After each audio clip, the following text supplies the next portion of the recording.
देखिए, ममता बनर्जी की जो बजट का ऊपर जो रिस्पांस है, कॉपी पेस्ट रिस्पांस है। उनको कितना बजट समझ में आता है मुझे मालूम नहीं। पिछली बार भी उन्होंने यही बोला था, उससे अगली पिछली बार भी उन्होंने यही बोला था। जब उनका सरकार नहीं रहता, उनको यही बोलना होता है। और ममता बनर्जी बजट, उनको उनके जैसा तो बजट कोई नहीं बना सकता, क्योंकि उन्होंने एक बार in front of camera claim किया था कि वो ट्रेड मिल में चलते चलते बंगाल का बजट बना देती है।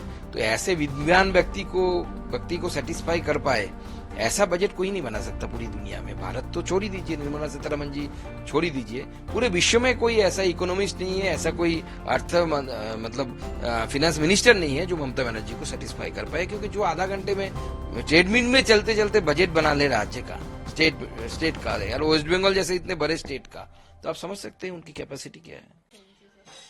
देखिए, पहले तो हम इस ऑर्डर का स्वागत करते हैं, और हमारी सरकार की, हमारी मंत्रालय की पहले से ही स्टैंड थी कि कोर्ट का जो भी आदेश आएगा उस आदेश को हम मानेंगे।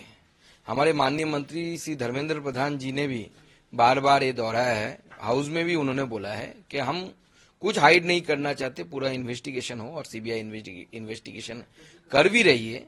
और जिस तरीके से ये ऑर्डर आया, और उसमें जो इम्पोर्टेंट पार्ट है कि कोर्ट ने, चीफ जस्टिस डीवाई चंद्रचूड़ जी ने जो ऑब्जर्वेशन रखा, उसमें उन्होंने बताया कि ऐसे रिकॉर्ड में ऐसा कुछ नहीं है जिससे कहा जा सकता है कि बड़ी तरीके से कोई लीकेज हुआ है या ब्रीच इन द प्रोसीड्योर हुआ है। तो ये मुझे लगता है कि ऑब्जर्वेशन जो है वो हमारी सरकार तथा एनटीए की जो इंटीग्रिटी है और ट्रांसपेरेंसी है उसके ऊपर एक मोहर है।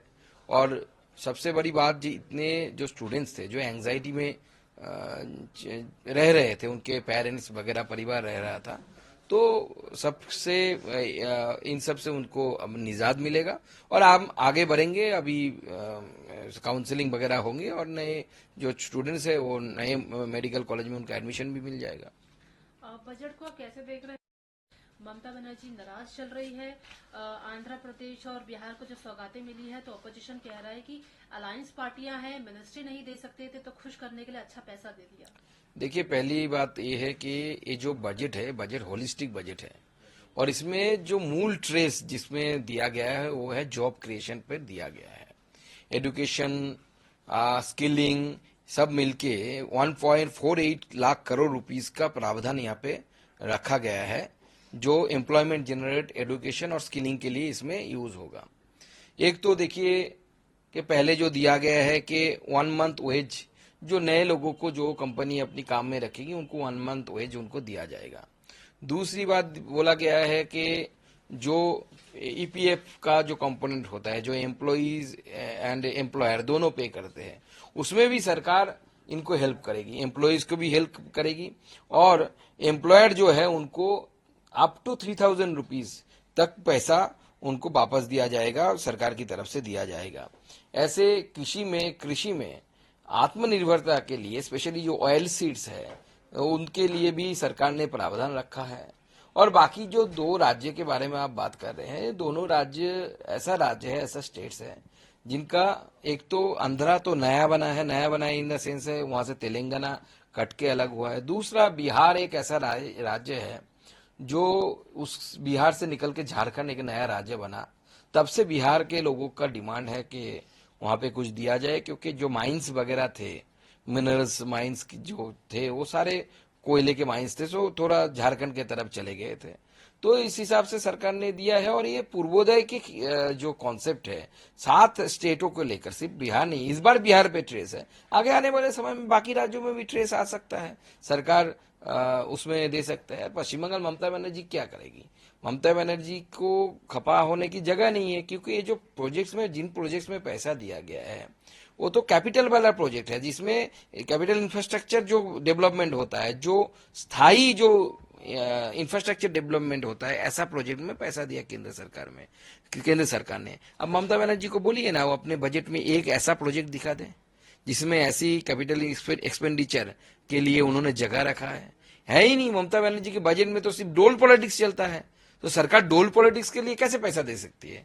आप कैपिटल एक्सपेंडिचर में पैसा डालिए, उससे कंट्री का डेवलपमेंट होता है, उससे बढ़ेगा। आगे आने वाले समय में मुद्रा लोन के लिए भी लोगों को डबल पैसा मिलेगा, 20 लाख रुपए का पैसा मिलेगा। एजुकेशन लोन में 1 लाख छात्रों को हर साल एजुकेशन लोन दिया जाएगा, और जिन्होंने सरकार से कभी सहायता नहीं ली उनके लिए मात्र 3% इंटरेस्ट रेट नहीं आ जाएगा। अभी हम हर जगह सुनते थे कि कार लोन से ज्यादा एजुकेशन लोन का ये है इंटरेस्ट देना पड़ता है, लेकिन इस बार सरकार ने 1 लाख लोगों के लिए हर साल, 1 लाख स्टूडेंट्स के लिए हर साल ये प्रोजेक्ट लाए हैं। तो ऐसे ये होलिस्टिक बजट है और इसमें एम्प्लॉयमेंट जनरेट हो ऐसी वाला प्रोजेक्ट है लोगों के लिए, मिडिल क्लास के लिए इसमें आसानी होगी। और टैक्स में भी रिबेट दिया गया है, डायरेक्ट टैक्स में भी रिबेट दिया गया है। पीएम सूर्य घर योजना जो करेंगे उसमें भी सरकार पैसा देगी, पैसा डालेगी, सब्सिडी देगी। इससे लोगों की इलेक्ट्रिसिटी बिल 0 तक जा सकती है। तो ये सरकार ने ऐसा एक बजट लाया है हमारे निर्मला सीतारमण जी ने, आदरणीय प्रधानमंत्री नरेंद्र मोदी जी के मार्गदर्शन में, जो होलिस्टिक अप्रोच लेके आगे बढ़ रही है। समाज के हर तबके को टच करने की कोशिश की गई है इस बजट के द्वारा। कह रहे हैं कि बजट है, सरकार बचानी है, इसलिए पहले गुजरात के लिए बजट बनता था, अब 2 और राज्यों के लिए बजट बन रहा है। देखिए, अब सौगत राय जी इससे ज्यादा तो बोल नहीं सकते हो, क्योंकि वो बोल नहीं सकते कि हमारे चीफ मिनिस्टर कोई कैपिटल एक्सपेंडिचर में पैसा नहीं खर्च करते। कैपिटल एक्सपेंडिचर अगर आपका प्रोजेक्ट होता तो आप सरकार उसमें पैसा देती। जो कंट्री के लिए एक एसेट बनता है आगे आने वाले समय में, कंट्री के लिए अगर एसेट नहीं बनेगा, आप डोल पॉलिटिक्स करेंगे, मेला करेंगे, खेला करेंगे, तो आपका राज्य का हाल वही होगा। इसी में सिद्धार्थ मैया कह रहे हैं खाली बर्तन दे दिए। देखिए, अब जो बजट होता है वो बजट पूरे देश के लिए होता है। तो उस बजट में आप देखेंगे कर्नाटक हो या पश्चिम बंगाल हो, बहुत सारे केंद्रीय इंस्टीट्यूट्स है जिसमें बजट बढ़ाया गया है।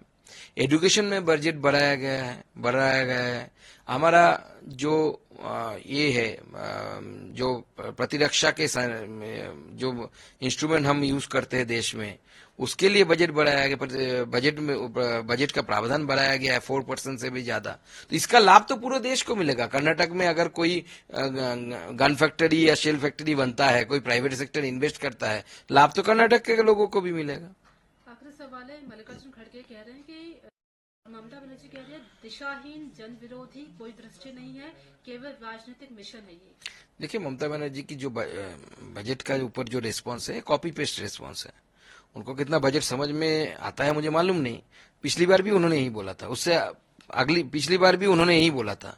जब उनका सरकार नहीं रहता, उनको यही बोलना होता है। और ममता बनर्जी बजट, उनके जैसा तो बजट कोई नहीं बना सकता, क्योंकि उन्होंने एक बार in front of camera claim किया था कि वो ट्रेडमिल में चलते चलते बंगाल का बजट बना लेती है। तो ऐसे विद्वान व्यक्ति को सेटिस्फाई कर पाए ऐसा बजट कोई नहीं बना सकता पूरी दुनिया में। भारत तो छोड़ ही दीजिए, निर्मला सीतारमण जी छोड़ ही दीजिए, पूरे विश्व में कोई ऐसा इकोनॉमिस्ट नहीं है, ऐसा कोई फिनेंस मिनिस्टर नहीं है जो ममता बनर्जी को सेटिस्फाई कर पाए। क्योंकि जो आधा घंटे में ट्रेडमिल में चलते चलते बजट बना ले राज्य का, स्टेट का यार, वेस्ट बंगाल जैसे इतने बड़े स्टेट का, तो आप समझ सकते हैं उनकी कैपेसिटी क्या है। आपको लगता है कि सरकार को बचाने बहुत ही कॉपी पेस्ट वाला बजट है? देखिए, सवाल ये है कि सरकार बचाना नहीं बचाना तो बात की बात है। सरकार तो वहीं पे अपना काम करेगी ना जहां पे सरकार बनती है। ऐसी जगह थोड़ी आप करते हैं। आप अपने परिवार का पैसा कहें वहां पे खर्चा करते हैं जहां पे आपको वहां पे रिफंड नहीं मिलता। आप खर्चा यहीं पे करते हैं ना, आप पैसा वहीं पे डालते हैं जहां से आपको बेनिफिट मिलेगा। तो ये तो स्वाभाविक है। सौगत राय का जो क्लेम है ममता बनर्जी नाखुश है, इसे आप कैसे देख रहे हैं? দেখুন, তৃণমূল কংগ্রেসকে খুশি করার জন্য তো কেন্দ্রীয় বাজেট নয়। কেন্দ্রীয় বাজেট হচ্ছে গোটা দেশকে লক্ষ্য রেখে তৈরি করা। এবং যেভাবে এই বাজেটে কর্মসংস্থান বাড়ানোর জন্য সরকার 1 মাসের ওয়েজ পর্যন্ত দিয়ে দেওয়ার কথা বলেছে, নতুন যারা চাকরি পাবে তাদেরকে ইপিএফ এ কন্ট্রিবিউশন সরকার দেবে, কেন্দ্র সরকার দেবে। এবং যেভাবে একের পর এক সরকার এই ব্যবস্থা নিয়েছে এবং বাজেটে যে প্রাবধান রেখেছে যার মাধ্যমে এমপ্লয়মেন্ট জেনারেশন হবে, শুধু তাই নয়, পূর্বোত্তর উদয়ের জন্য পূর্ব ভারতের রাজ্যগুলোর ডেভেলপমেন্টের জন্য সরকার যে ধরনের ব্যবস্থা নিচ্ছে, যেমন অমৃতসর থেকে কলকাতা করিডোর, সেই করিডোরের ডেভেলপমেন্ট হবে, সেখানে ইন্ডাস্ট্রিয়াল করিডোর হলে কলকাতা সহ সমস্ত অঞ্চলের পশ্চিমবঙ্গের উন্নতি হবে। তবে মমতা বন্দ্যোপাধ্যায়কে স্যাটিসফাই করার ক্ষমতা নির্মলা সীতারামনের কেন, ভারতবর্ষ কেন, পৃথিবীর কোনো মানুষের নেই। কারণ যে মুখ্যমন্ত্রী পশ্চিমবঙ্গের মতো রাজ্যের বাজেট ট্রেডমিলে হাঁটতে হাঁটতে বানিয়ে নেয়, তাকে খুশি করতে পারে এত বড় অর্থশাস্ত্রী নেই। যারা নোবেল পায় অর্থশাস্ত্রে তারাও তাকে খুশি করতে পারবে না।